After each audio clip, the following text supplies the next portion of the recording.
గురు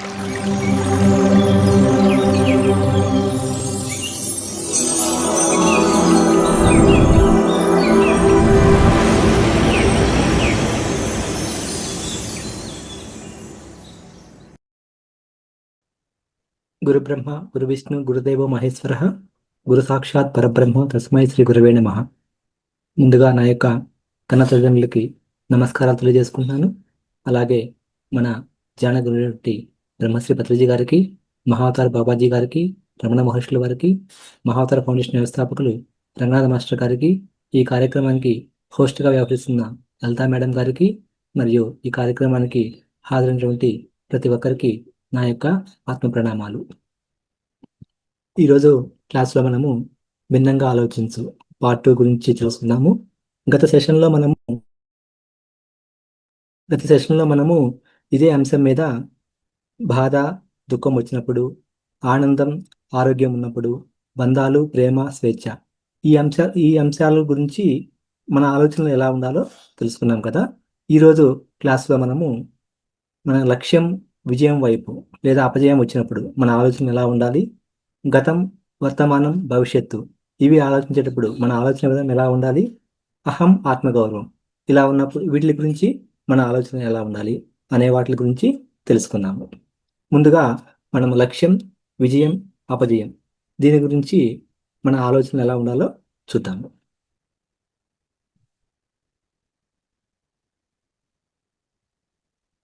మనము జీవితంలో ప్రతి ఒక్కరము ఎన్నో సాధించాలని చెప్పి అనుకుంటూ ఉంటాము.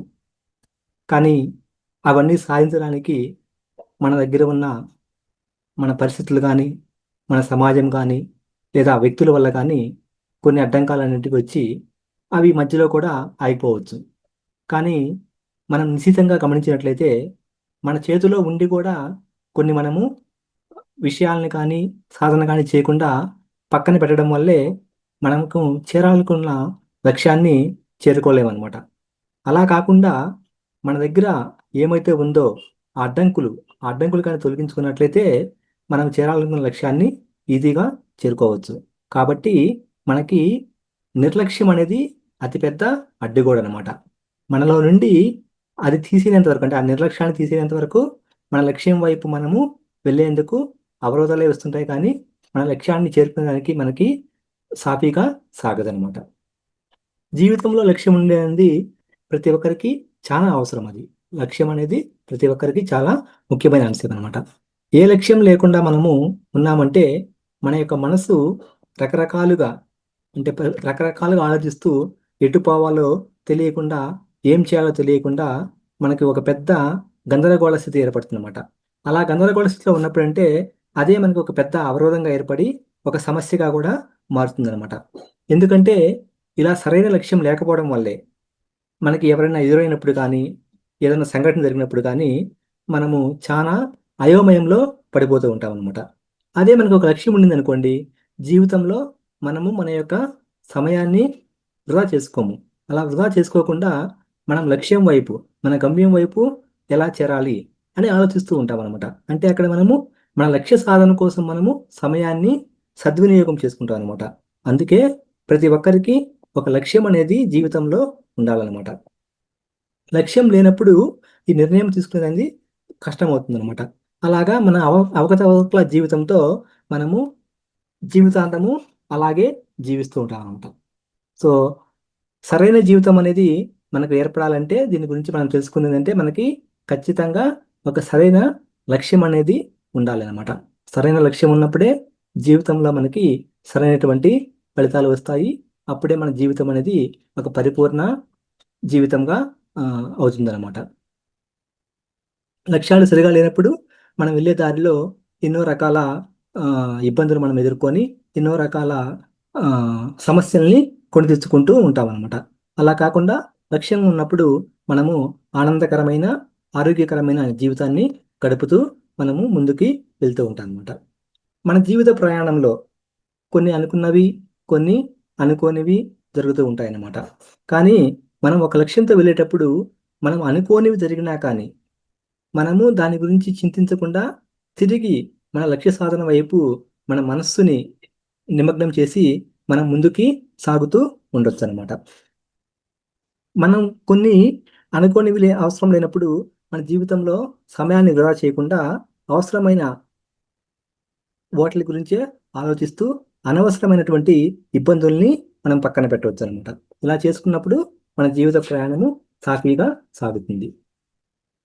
ముందుగా మనకి జీవితంలో విజయం అనేది కలగాలి అంటే మనలో ఉన్న అపజయం అనే భయాన్ని జయించాలి అనమాట. అంటే మనకి జస్ట్ కేవలము సాధించాలి అనే తపన ఉంటే సరిపోదు. వాటి కోసము మనము ఎంత ప్రయత్నం చేస్తున్నాము, ఆ ప్రయత్నాలన్నీ నిజంగా సక్రమంగా చేస్తున్నామా, కానీ కష్టాలు పడుతూ అన్ని పనులు చేస్తూ తడబడుతూ అడుగులు వేసామనుకోండి, మనకి మనం చేరాలనుకున్న లక్ష్యాన్ని మనము చేరుకోలేకపోవచ్చు. దీనికి ప్రధాన కారణం ఏంటంటే చేసే పని చేసే పనిలో నాకు ఫలితం వస్తుందో లేదో, అనుకున్న ఫలితం వస్తుందో లేదో అనేది ఒక అపజయం అనమాట. నువ్వు లక్ష్యాన్ని చేరుకోకముందే నీకు ఆ యొక్క అపజయం అనేది నీ మనసులోకి వచ్చి అది ఒక భయంగా మారిపోయేసి ఇక మనం చేరాలనుకున్న లక్ష్యాన్ని మనము చేరుకోలేమన్నమాట. ప్రయత్నిస్తున్నది మనము విజయం కోసమే, కానీ మన ఆలోచనలు ఎలాగుండాలి? ఈ అపజయం అనే ఆలోచనల నుంచి బయటకు వచ్చేసి కేవలం మనము లక్ష్య సాధన దిశగా మాత్రమే మన ఆలోచనలు ఉండేట్లు చూసుకున్నట్లయితే మనకి విజయము త్వరగా సిద్ధిస్తుంది. అది మనం ఇక్కడ తెలుసుకోవాలి. మరొకటి ఏంటంటే మనకి జీవితంలో లక్ష్యము ముఖ్యమా లేదా వ్యక్తులు ముఖ్యమా? ఇప్పుడు ప్రతి ఒక్కరికి లక్ష్యం ఉండాలని చెప్పాను. మరి వ్యక్తుల గురించి ఏంటి? అలా అలా అనుకున్నప్పుడు ఏది ముఖ్యమంటారు మీరు? ఖచ్చితంగా ఎవరి లక్ష్యము వాళ్ళకే ముఖ్యం అనమాట.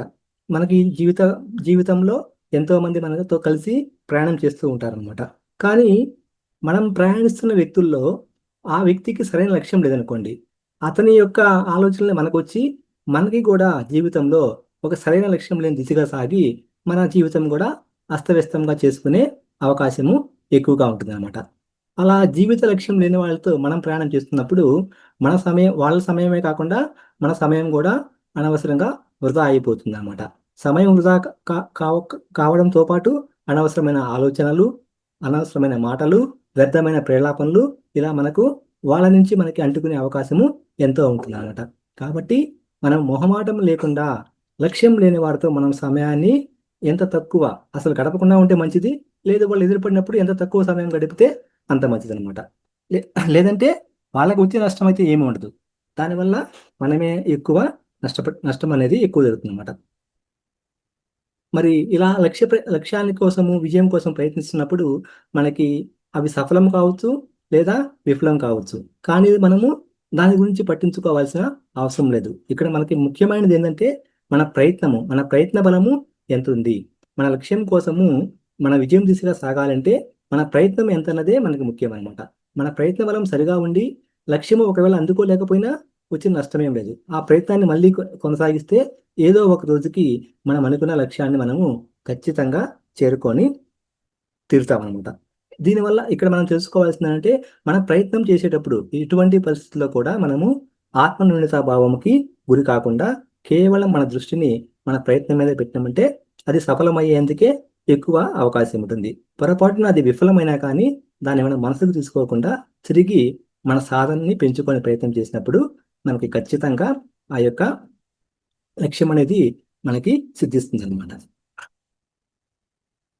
ఇలాగే మనం చెప్పుకున్నట్లు మనకి మన అంతిమ లక్ష్యము విజయం కాదనమాట. అలా అని చెప్పి మనం విజయం చేకూరినప్పుడు దాన్ని మనము ప్రాణాంతకంగా చేసుకోకూడదు. అయ్యో నేను ఇది చేద్దాం అనుకున్నానే, అది నేను చేరుకోలేకపోయానని చెప్పి మనం ప్రాణాల మీదకి తెచ్చుకోకూడదు అనమాట. మనం ఏంటంటే మనం చేరుకునేదానికి మన లక్ష్యాన్ని చేరుకునేదానికి మన దగ్గర ఉన్న అతిపెద్ద ఆస్తి ఏంటంటే మన ధైర్యంగా ఉండాలి. మనం ఎంత ధైర్యంగా మన యొక్క లక్ష్యం మీద దృష్టి పెడతామో అంత త్వరగా మనం నమ్మకంతో మన లక్ష్యాన్ని లేదా మన విజయాన్ని త్వరగా చేరుకోవచ్చు అనమాట. చాలా మంది మనం చూసినట్లయితే అపజయాన్ని తీసుకోలేక వాళ్ళు పిల్లలు అనుకోండి పరీక్షల్లో ఫెయిల్ అయ్యారు, లేదా పెద్దవాళ్ళకి ఏమన్నా జరగడానికి జరిగింది, ఎక్కడో ఉద్యోగం పోయింది, ఇలా అనుకున్నప్పుడు చాలా కనీసం వాళ్ళ ముఖాన్ని కూడా పక్క వాళ్ళకి కూడా చూపించలేని స్థితిలో ఉంటారనమాట. అలా మానసిక క్షోభ ఎక్కువైపోయేసి ఇంకా చచ్చిపోతే బాగుండేమో అని కూడా ఎక్కువ సార్లు కొంతమంది మనము అలాంటి మనుషుల్ని కూడా మనము చూస్తూ ఉంటాం అనమాట. కానీ ఇక్కడ మనం చెప్పుకున్నట్టు మన విజయం అనేది ఒక గమ్యం కాదనమాట. ఏదో ఒకటి సాధించాలి అనే లక్ష్యాన్ని మనం పెట్టుకొని దాని ప్రయత్నం చేయడమే మనకి అది పెద్ద గొప్ప విషయం అనమాట. దానిలో ప్రయత్నం సఫలమైతే మనం విజయం సిద్ధిస్తుంది. మనం ఒకవేళ ఫెయిల్ అయ్యామనుకోండి, తిరిగి మళ్ళీ ప్రయత్నించి ఆ ఫెయిల్యూర్ గురించి మనము ఒక కొత్త లెసన్స్ నేర్చుకొని జీవితంలో మనకి ఇంకా ముందుకు సాగుతాం అనమాట. మన విజయానికి అసలు రహస్యం ఏంటంటే మన మీద మనము ఎంత ఎక్కువగా దృష్టి పెట్టి దాని మీద ఆనందంగా పనిచేస్తున్నామా లేదా, ఇదే మన యొక్క విజయానికి చేరుకోవడానికి అతి పెద్ద రహస్యం అనమాట. మనము దృష్టి పాలన అంటే దృష్టి లేదా విజయం సాధించాలంటే ప్రతి నిమిషం కూడా మన దృష్టి దేని మీద ఉండాలంటే మనం చేసే పని మీదే ఉండాలన్నమాట. అంటే మన లక్ష్య సాధన వైపు మాత్రమే ఉండాలి. ఎంత ఎక్కువగా మనము మన లక్ష్యం మీద దృష్టి ఉంటే మన శక్తి, మన సమయం అన్నమాట దానికోసము వెచ్చించి ఆ విజయం సాధించాలనుకున్న దాన్ని త్వరగా మనము చేరుకోగలుగుతాము. అంతేకాకుండా మనం సాధించాలనుకున్న విజయం కన్నా పెద్ద విజయం అంటే గొప్ప విజయాన్ని మనము సాధించవచ్చు అనమాట. అలాగే ఆనందంగా కూడా పనిచేయాలి. ఏదో మనం లక్ష్యం మీద చేరుకోవాలని ఒకటి మనసులో పెట్టేసుకొని నిరాశగా ఉంటే నీ లక్ష్య సాధనకి చేరుకోవడానికి చాలా టైం పట్టొచ్చు. లేదా నువ్వు అలా నిరాశగా ఉన్నప్పుడు అసలు ఆ లక్ష్య సాధన కూడా చేరుకోలేకపోవచ్చు. అదే మనము ఆనందంగా ఉన్నామనుకోండి, ఆనందంగా ఉంటే ఏమో జరుగుతుంది, మనం జీవితంలో ఏదైనా సాధించాలి అని చెప్పి ఇంకా మనకి పట్టుదల పెరుగుతుంది అనమాట. అందుకోసమే లక్ష్య సాధన వైపు చేరేటప్పుడు ఖచ్చితంగా మనము ఇలా ఒక ఆనందంగా మనము మనం చేస్తున్న పని మీద శ్రద్ధ పెట్టి చేస్తామంటే మనం త్వరగా మన యొక్క లక్ష్యాన్ని మనం చేరుకొని త్వరగా మనకి విజయం అనేది లభిస్తుంది అనమాట. అలా అని చెప్పి విజయం అనేది మన యొక్క అంతిమ పరమావధి కాకూడదు అనమాట. ఆ విధానమే అంటే నువ్వు దానిలో నేర్చుకున్న విధానమే అది నీకు పనికి వస్తుంది. అదే నీతో చివరి వరకు ఉండేది అనమాట. జీవితంలో విజయం సాధించడం అనేది ముఖ్యమైన అంశమే, కానీ అంతకన్నా ముఖ్యంగా మన విధానం అనేది ఉండాలన్నమాట. మనం సరైన విధానంలో ఉంటే ఏది సాధించినా, ఏది సాధించకపోయినా, ఎవరు ఉన్నా, ఎవరు లేకపోయినా, ఏమున్నా లేకపోయినా, ఎక్కడున్నా కానీ మనం చివరి వరకు ఆనందంగా అద్భుతంగా జీవించగలుగుతాము. కాబట్టి విజయం కోసము విధానాన్ని పక్కన పెట్టడం అనేది సరికాదనమాట. విజయాలు రావచ్చు, వచ్చినా సరే విధానం లేకుండా అనుకోండి, అది మనకి సరైన వ్యక్తిత్వం లేని వాడి దగ్గర ఉన్నట్టు సమానం అవుతుంది అనమాట. నీకు సరైన వ్యక్తిత్వం లేదనుకోండి, నీ దగ్గరికి ఎవరైనా వస్తారా? ఎవరు రారు కదా. అందుకోసము విజయం అనేది సరైన దారిలో సరైన వ్యక్తిత్వంతో ఉన్నప్పుడు మాత్రమే అది దానికి పరిపూర్ణ ఫలం అనేది సిద్ధిస్తుంది అనమాట. కాబట్టి విజయం అనేది పరమావధి కాదు, విధానమే మనకి మంచిది, మనకి చివరి వరకు నీతో ఉండేదని చెప్పి గుర్తుపెట్టుకోవాలన్నమాట. మరి కొందరు ఏమంటే జీవితంలో ఎన్నో విజయాలు సాధించాలని చెప్పి కలలు కంటూ ఉంటాము. దానికోసం మనము ఊహలు కూడా చేసుకుంటూ ఉంటాము, ప్రణాళికలు కూడా వేసుకోవడము ఉండాలి. కేవలం ఊహల్లో బతికినంత మాత్రాన ప్రణాళికలు లేకుండా ఉంటే నీ యొక్క విజయం సాధించాలనుకుంది ఎప్పటికీ కూడా తీరుతుందన్నమాట. అన్నిటికంటే ముఖ్యమైనది ఏంటంటే పని చేయడం అనమాట. నువ్వు ఎన్ని కళ్ళ కన్నా కానీ రాబోయే విజయం గురించి ముందుగానే సంబరపడిపోయినా కానీ చిట్ట చివరికి మనం గమ్యం చేరుకోవాలంటే మనం చేసే పని మనం చేసే పని దానికి వేసుకోవాల్సిన ప్రణాళిక, మన పని ఎలాగే మనం ఆ ప్రణాళిక లేకుండా మనం ఏ పని చేసినా కానీ మనం చేరాల్సిన గమ్యాన్ని ఎలాంటి పరిస్థితుల్లో చేరుకోలేమన్నమాట. కనీసం ఏంటంటే చేతుల్లో ఉన్న పని చేయడం మొదలుపెట్టాలి. అంటే నీ నీ దగ్గర ఉన్న వనరులను ఉపయోగించుకుంటూ నీ లక్ష్యాన్ని ఎలా చేరుకోవాలో దానితో నువ్వు ప్రయత్నించాలన్నమాట. అలా ప్రయత్నించినప్పుడు నీకు విజయం త్వరగా సిద్ధిస్తుంది. అలా కాకుండా ఊరికే గొప్పగా విజయం గురించి మాట్లాడుతూ ఉంటే నువ్వు ఏనాడు కూడా ఆ యొక్క విజయాన్ని చేరుకోలేమన్నమాట.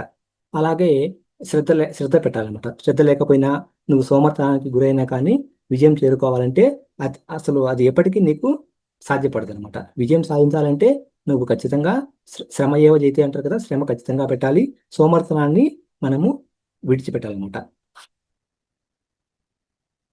తర్వాత ఇంత ప్రయత్నం చేస్తున్నప్పుడు మనకి గెలుపు అనేది లభించవచ్చు, లభించకపోవచ్చు. ఇక్కడ మనము గెలిచామా లేదా అన్నది ముఖ్యం కాదు. ప్రయత్నం చేసిన ప్రతి ఒక్కరూ ప్రయత్నించండి, ప్రతి ఒక్కరూ కూడా విజయంతో సమానమైన వీరుడేనమాట. ప్రయత్నం చేసిన ప్రతి ఒక్కరు కూడా విజయుడే అని చెప్పాలన్నమాట. మనం తెలిసి కానీ తెలియక చేస్తున్నామంటే ఒక విషయాన్ని, దాంట్లో మనం గెలవాలని చెప్పి మనకి కోరిక అనేది ఉంటుంది. అది మానవ సహజం అనమాట. గెలిచినా పర్వాలేదు, కానీ ఓడిపోయినంత మాత్రాన ఇక్కడ నిరాశ అనేది పడకూడదు అనమాట. ఎవరు గెలిచామా ఎవరు ఓడామా అన్నది ఇక్కడ ముఖ్యం కాదు. మనము ప్రయత్నం చేశామా లేదా అన్నదే అతి ముఖ్యమైన విషయం అనమాట. ఎవరైనా సరే ఈ ప్రయత్నం చేశారంటే వాళ్ళు తమ మనసుని పక్కన పెట్టి వాళ్ళల్లో చంచలత్వాన్ని పక్కన పెట్టి తమలో తాము పోరాటం చేసి తమను తాము గెలిచామని అర్థం అనమాట. కాబట్టి ఇక్కడ మనం ఇతరులతో పోలిక పెట్టుకోకుండా పోటీలో వాళ్ళు గెలిచారా లేదా అన్నది ముఖ్యం కాదు. ప్రయత్నం చేయడంలో ఆ ప్రయత్నంలో మనం సఫలమయ్యామా లేదా అన్నదే మనకి ముఖ్యం అనమాట. కాబట్టి ప్రయత్నం చేసిన ప్రతి ఒక్కరు కూడా వీరులే, వీరులతో సమానము. ప్రయత్నం చేసిన ప్రతి ఒక్కరు కూడా విజయులే. తర్వాత ఏది సాధించాలన్నా కానీ ముందుగా దానికి తగ్గ వ్యక్తిగా మనం మారాలన్నమాట. అప్పుడే మనకి సాధించాలనుకున్న లక్ష్యాన్ని త్వరగా చేరుకోగలుగుతాం అనమాట. ఇలాగ జీవితంలో ఇందాక చెప్పుకున్నట్టు మనము ఎన్నో సాధించాలి, ఏదో చేసేయాలని చెప్పి అనుకుంటూ ఉంటాం అనమాట. కానీ దానికి కావాల్సిన లక్షణాలు మన దగ్గర లేకపోతే మన జీవితంలో దాన్ని చేరుకోవడము అతి కష్టంగా ఉంటుంది. మన నడవడికలో కానీ ఆ, ఆ, ఏమైనా తేడా ఉన్నప్పుడు మనం చేరుకోవాల్సిందా చాలా ఇబ్బందులు ఎదుర్కోవాల్సి వస్తుంది అనమాట. ఇంకొకటి, ఓటమిని గురించి మనం ఎప్పుడు కూడా ఆలోచించకూడదు అనమాట. ప్రయత్నంలో లోపం ఉంటే దాన్ని మాత్రమే పట్టించుకోవాలి. ఇప్పుడు మీరు ఒక పని చేస్తున్నారు అనుకోండి, అక్కడ ఆ పనిని మొదలు పెట్టక ముందే నాకు ఓటమి వస్తుంది ఏమో అని భయపడకూడదు అనమాట. అలా భయపడితే మనం ఎప్పటికి కూడా మన విజయం వైపు మనము వెళ్ళలేమన్నమాట. అలా కాకుండా మన ప్రయత్నంలో ఏమన్నా లోపం ఉందా, ఈ ప్రయత్నం లోపం ఉంటే దాన్ని ఎలా సరిదిద్దుకోవాలి అనే విధంగా మన ఆలోచనలు ఉన్నట్లయితే మనం త్వరగా విజయాన్ని చేరుకోవచ్చు అనమాట. మరొకటి, వేగంగా విజయం సాధించాలనుకుంటే అది కుదిరే పని కాదు. విజయం అనేది ఒక క్షణంలోనో ఒక్క రోజులోనో మనకి వచ్చి చేరదు అనమాట. దానికంటూ ఇంతకు ముందు చెప్పినట్లు మనము సరైన ప్రణాళిక వేసుకొని అలా అలా ఉన్నప్పుడు మాత్రమే మనము విజయాన్ని త్వరగా చేరుకోగలుగుతాం అనమాట. అంటే విజయం చేరుకోవాలంటే మనకు కావాల్సింది దృఢ నిశ్చయము, దృఢ సంకల్పము. ఇవి రెండు మాత్రమే అతి ముఖ్యమైనవి. అంతేగాని నేను ఒక రోజులో విజయం సాధిస్తానని చెప్పి కళలు కంటూ కూర్చుంటే ఎప్పుడు కూడా నువ్వు ఆ విజయం దిశగా కూడా వెళ్ళలేమన్నమాట. ఇలా మనము రకరకాల ఆలోచన చేస్తూ ఉంటే ఏమి ఏ లక్ష్యము లేకుండా మనకు అనారోగ్యం వస్తుంది తప్పించి మనకి ఇంకేం లేదనమాట. మనము అనవసరంగా ఆలోచించడం మానేసి మన లక్ష్యం వైపు మాత్రమే ఉండి ఆరోగ్యంగా, ఆనందంగా ఉండాలంటే మనకు ప్రతి ఒక్కరికి ఒక ప్రణాళిక అనేది జీవితంలో ఖచ్చితంగా ఉండాలి. అది ఏదైనా సరే నీకంటూ ఒక ప్రణాళిక అనేది ఉండాలన్నమాట. నీ లక్ష్యం వైపు ఆ ప్రణాళిక సిద్ధం చేసుకున్నప్పుడు నీకు జీవితంలో నువ్వు అనుకున్నది త్వరగా సాధించగలుగుతావు. మరొకటి, ఎక్కువగా ఆలోచించడం అనమాట. ఎక్కువగా ఆలోచిస్తూ కూర్చున్నాం అనుకోండి, మనకి లాభం ఏమీ ఉండదు. దానివల్ల సమస్యలు మాత్రమే వస్తాయన్నమాట. సమస్యలు వచ్చినప్పుడు వాటి సమాధానం కోసము, వాటి నుంచి బయటపడడం కోసము మనము అలా కూర్చొని ఆలోచిస్తూనే ఉంటాం అనమాట. అలా ఆలోచిస్తూ ఉంటే మనకి సమాధానం దొరకపోవడం కాదు కదా, దానివల్ల మనకి సమస్యలు అనేది ఇంకా ఎక్కువైపోతూ ఉంటాయి అన్నమాట. అలా సమస్యల్లో వలన చిక్కుకున్నప్పుడు ఏమవుతుంది, మనలోని శక్తి నశించిపోయేసి మన శక్తి విహీనంగా తయారైపోయేసి మనము చేరాలనుకునే లక్ష్యాన్ని చేరుకోలేమన్నమాట. కొందరు సమస్యలు ఎదురైపోయినప్పుడు ఎంతో డీలా పడిపోవడము మనము చూస్తూ ఉంటాం అనమాట. మనకి ఎన్ని సమస్యలు వచ్చినా, ఎన్నిసార్లు తీర్చినా నీలోని ఆలోచనలు పూర్తిగా మార్చుకోనంత వరకు కూడా ఏ సమస్య పూర్తిగా సమాధి కాదు. ఆ సమస్య నుంచి ఖచ్చితంగా నువ్వు బయటపడలేవన్నమాట. అది మళ్ళీ నీకు ఏదో ఒక రూపంలో తిరిగి సమస్య వస్తూనే ఉంటుంది. అంటే ఇక్కడ మనం తెలుసుకోవాల్సింది ఏంటంటే, ఒక సమస్య వచ్చినప్పుడు తాత్కాలికంగా దానికి ఏమన్నా రెమెడీ ఉంటే నీకు అప్పటికప్పుడు ఆనందం వస్తుంది. కానీ ఆ సమస్య నుంచి నువ్వు పూర్తిగా నీ ఆలోచన మార్చుకోకపోతే అది మరొక రూపంలో వచ్చి నిన్ను ఇబ్బంది పెడుతుంది. కాబట్టి సమస్య గురించి నువ్వు ఎన్నిసార్లు ఆలోచించినా దాని ఉపయోగం లేదనమాట. నీ ఆలోచనలు పూర్తిగా మార్చుకుంటేనే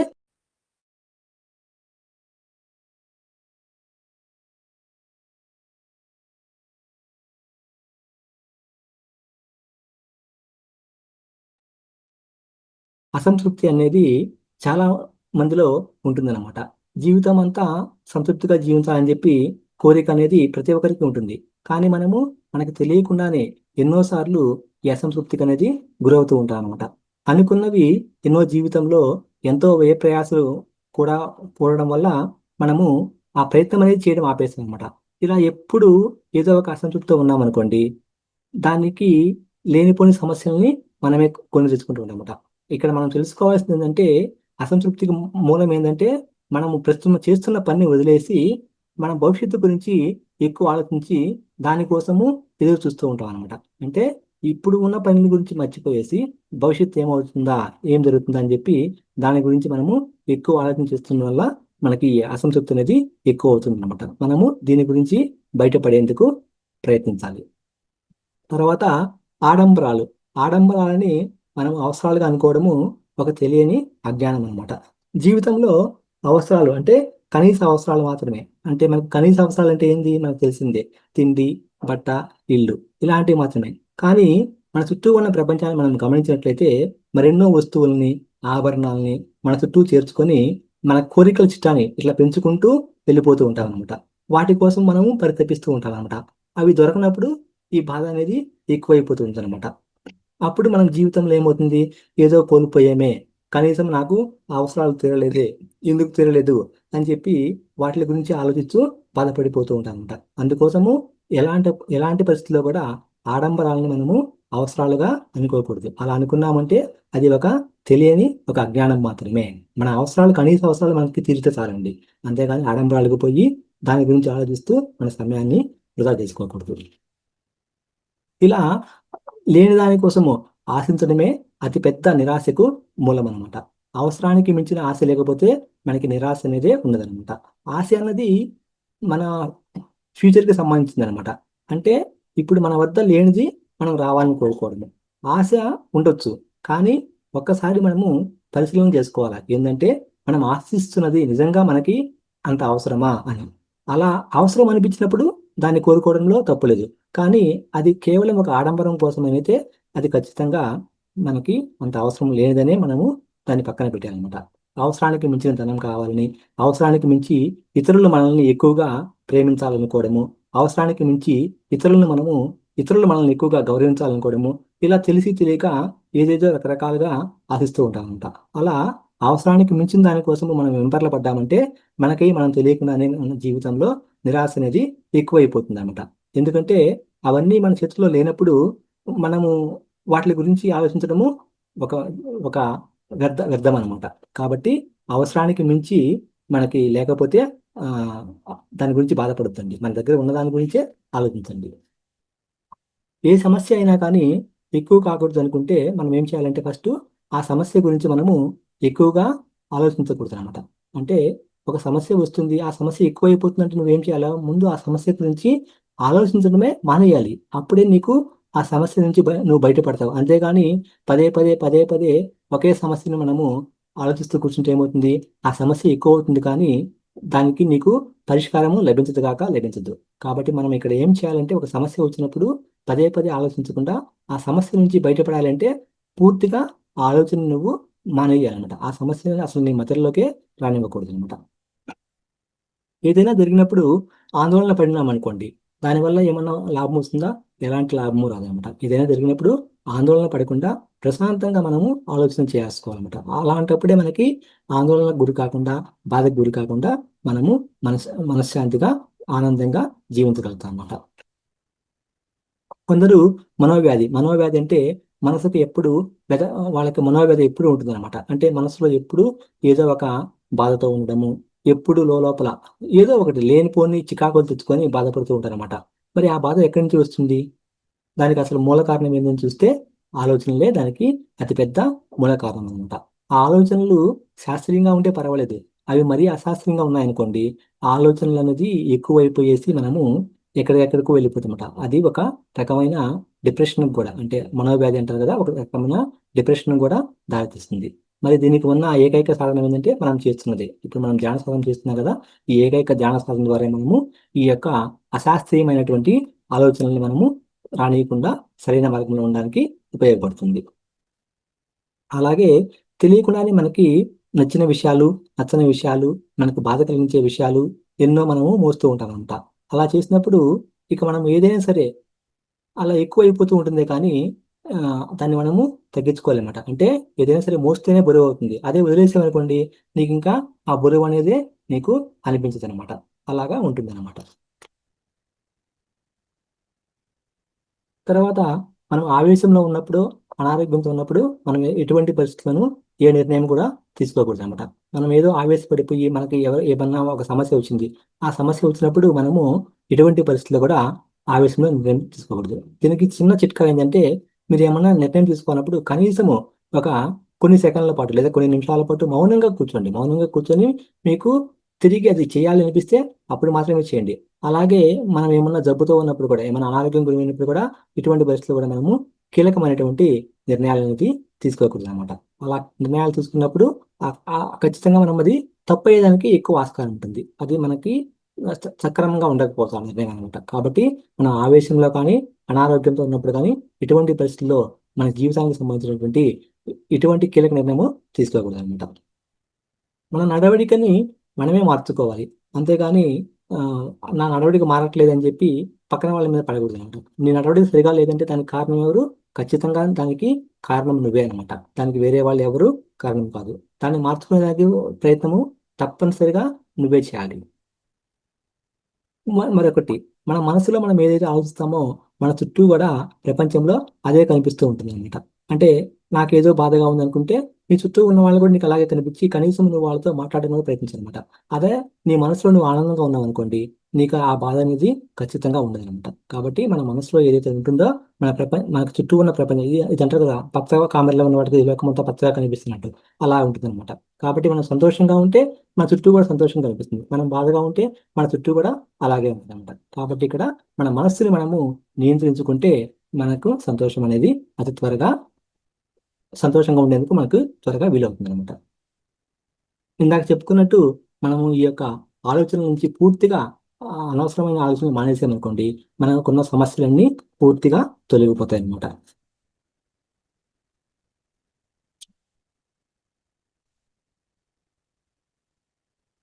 ఇప్పుడు అహంకారం గురించి తెలుసుకుందాం అనమాట. అహంకారం అంటే మనకి తెలిసిందే, ఎక్కువగా నేను ఇతరుల కంటే గొప్ప అని మనము అనుకుంటూ ఉంటాం అనమాట. ఇది అహంకారాన్ని ప్రతి ఒక్కరూ బయటికి చూపించాల్సిన అవసరం లేదనమాట. అహంకారము మనం చెప్పినా చెప్పకపోయినా ప్రతి ఒక్కరికి లోపల కొంత గొప్ప ఉంటుందన్నమాట. ఆ అహంకారం అనేది ఎక్కువైతే ఏమవుతుందంటే ఆ, ఇంకా నాకన్నే గొప్పవాడు లేడు, నాకన్నా విర్రవీగేవాడు లేడు అని చెప్పి అలా మన మనసు అలా వెళ్ళిపోయేసి ఖచ్చితంగా మనము ఆ, ఎక్కువ తప్పులు చేసి మనము జీవితాన్ని ఆనందంగా పెట్టుకోలేమంట. అలాగే అహంకారంతో పాటు ఆత్మన్యూనతా భావము ఆత్మన్యూనతా భావం కూడా ఉన్నప్పుడు అది కూడా మన జీవితంలో దుఃఖానికే కారణమవుతుంది. అలా ఆత్మన్యూనతా భావంతో ఉన్నప్పుడు కూడా మనం జీవితంలో సరిగా ప్రయాణించలేమంట. కాబట్టి అహంకారము ఉండకూడదు, అలా అని చెప్పి ఆత్మన్యూనతకి కూడా లోను కాకూడదు అనమాట. మరొకటి, నీ గురించి నువ్వు ఇట్లాగా ఎక్కువ చెప్పుకున్నావు అనుకోండి, అంటే నువ్వు ఇంకా ఏదో పక్క వాళ్ళ నుంచి ఆశిస్తున్నావు అని చెప్పి అర్థం అనమాట. కాబట్టి మన గురించి మనము అంత గొప్పలు చెప్పుకోవాల్సిన అవసరం లేదు. నువ్వు నిజంగా మంచిగా మంచిగా ఉన్నప్పుడు, మంచిగా చేస్తున్నప్పుడు పక్కన వాళ్ళు అది గుర్తిస్తారు. అంతేకాని నీ గురించి నువ్వు ఊరికే గొప్పలకు పోయి తిప్పలు తీసుకోవడము పక్కన పెట్టాలన్నమాట. అలాగే మనల్ని ఎవరు గౌరవించడం లేదు అని చెప్పి ఎప్పుడు మనము అలా చింతించకూడదు అనమాట. మనకి ఒకరి గౌరవం ఇవ్వాల్సినది, నువ్వు సరైన దారిలో నడుస్తున్నట్టు, నీ ఆలోచన విధానం సరిగా ఉన్నప్పుడు నువ్వు ఎవరికి హాని చెందేంత వరకు నువ్వు ఇలాంటి ఆ, అనవసరమైనటువంటి ప్రేలాపనలు నీకు అనవసరం అనమాట. కాబట్టి ఎప్పుడు మనము ఇలా ఏడుస్తూ ఉండకూడదు. మనల్ని ఎవరు పట్టించుకోవట్లేదు, మనల్ని ఎవరు గౌరవించలేదు అని చెప్పి ఇలా పట్టించుకోకుండా ఉంటే సరిపోతుంది. తర్వాత నిన్ను నువ్వు నిరూపించుకోవాలి. అంటే నేనేదో చేసి అలా 10 మందిలో ఉన్నప్పుడు నేనే ముందుగా ఉండాలి, 10 మంది కూడా నా వైపే చూడాలి అని చెప్పి ఎక్కువగా కూడా పెట్టుకోకూడదు అనమాట. అంటే అలా చేస్తున్నావంటే నీ మీద నీకు గౌరవము, నమ్మకం అనేది లేనట్లుగా ఉంటుందన్నమాట. అంటే మనము ఎక్కువ కూడా ఇలా పరితపించకూడదు అనమాట. నువ్వు చేస్తున్న పని కరెక్ట్ అయినప్పుడు నువ్వు అలాగా ఎవరి దగ్గర నువ్వు పోయి ప్రత్యేకించి నువ్వు నిరూపించుకోవాల్సిన అవసరం అనేది లేదనమాట. అలాగే కొందరు కేవలం ఏదో గొప్ప గొప్ప మాటలు చెప్పేస్తూ ఉంటారు అనమాట. కానీ వాళ్ళ చేతులు చూస్తే అంత ఉండదు అక్కడ. అంటే మన మాటలకు చేతులకు తేడా ఉందనుకోండి, అంటే నువ్వు ఖచ్చితంగా అక్కడ ఏదో నువ్వు తప్పు చేస్తున్నట్టు, నీ మీద నీకు నమ్మకము, గౌరవము లేనట్టు అనిపిస్తుంది అనమాట. కాబట్టి ఎప్పుడు కూడా మన మాటలకు, మన చేతులకు పొంతన అనేది ఉండాలి. అంతేకాని డాంబికాలు చెప్తూ మనం చేసేది ఒకటి, చెప్పేది ఒకటిగా ఉండకూడదు అనమాట. అలాగా అలా ఉన్నప్పుడు కూడా మనము ఈ యొక్క ఆనందాన్ని కోల్పోయేసి ఇప్పుడు మనం ఏదో ఒకటి దానికి తప్పు జీవితంలో అది తప్పు జరగడానికి అవకాశము ఎక్కువగా ఉంటుంది అనమాట. అలాగే నువ్వు మంచివాడు అనుకోండి, దాన్ని ఇందాక చెప్పుకున్నట్లు పదే పదే నేను మంచివాడిని మంచివాడిని అని చెప్పి నిరూపించే ప్రయత్నము పక్క వాళ్ళ దగ్గర చేయాల్సిన అవసరం అనేది నీకు లేదనమాట. అలా చేస్తున్నావు అంటే నీకు అహం పెరిగిపోతుంది. అహం పెరిగిపోయేసి అది నలుగురిలో నువ్వు చులకన అయిపోతావు అంతే. కాబట్టి ఎప్పుడు కూడా పక్క వాళ్ళ దగ్గర డాంబికాన్ని ప్రదర్శించకూడదండి. కేవలము మన పని మనం చేసుకుంటూ ఉండాలి. అంతేకాని నేనేదో అది చేసేయాలి, ఇది చేసేయాలి, ప్రతి ఒక్కరూ నన్ను గౌరవించాలి, ప్రతి ఒక్కరూ నా గురించే గొప్ప చెప్పుకోవాలి అని ఆలోచిస్తూ ఉన్నాం అనుకోండి, అది ఖచ్చితంగా నీకు మంచి కన్నా చెడు అనేది ఎక్కువ చేస్తూ ఉంటుంది అనమాట. ప్రతి ఒక్క వాదోపవాదాలకు మూల కారణం ఏంటంటే ఈ యొక్క అహంకారం అనమాట. మన జీవితంలో ఎంతో మంది వ్యక్తులు తారసపడుతూ ఉంటారు అనమాట.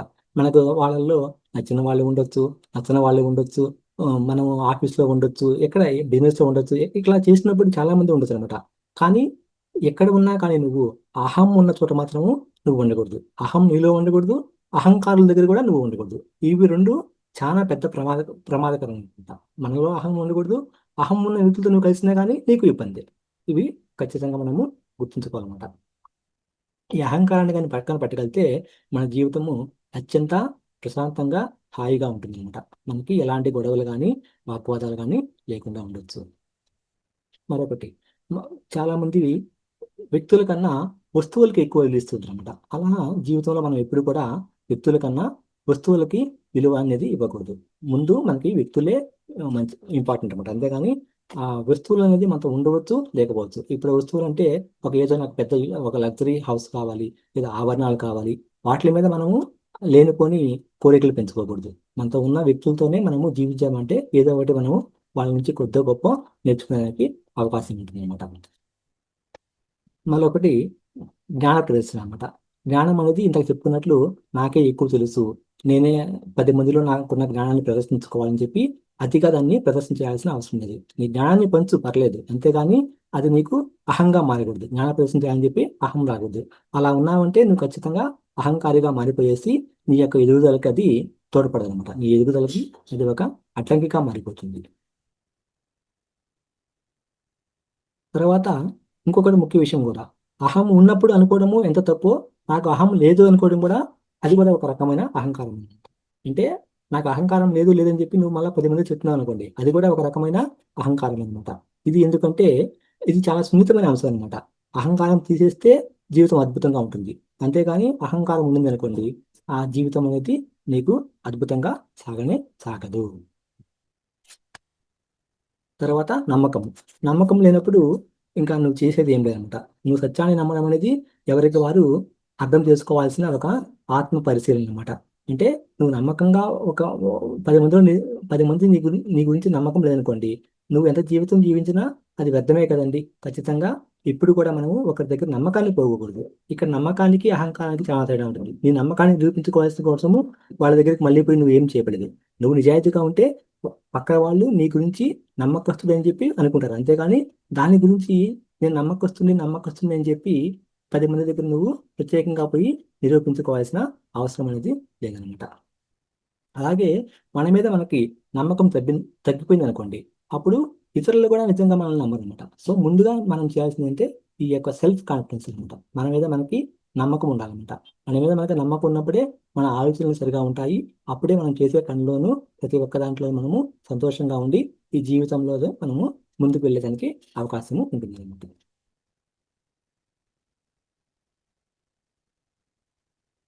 మరొకటి ఏంటంటే మన ఇంట్లో ఉన్నప్పుడు కూడా ఇంట్లో వాళ్ళు కూడా మనల్ని మంచివాడు మంచివాడు అనుకోవాలని మనము పదే పదే తాపత్రయపడుతూ ఉంటాం అన్నమాట.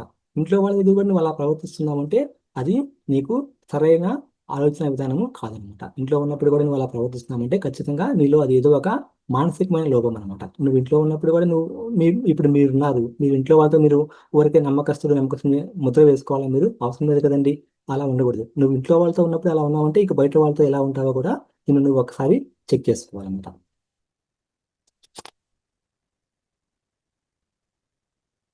మరొకటి, మన గురించి మనకి ఖచ్చితంగా ఒక స్పష్టమైన ఆలోచన, అవగాహన ఉండాలన్నమాట. అలా లేనప్పుడు మన ఆత్మవిశ్వాసం అనేది సన్నగిల్లిపోతుంది అనమాట.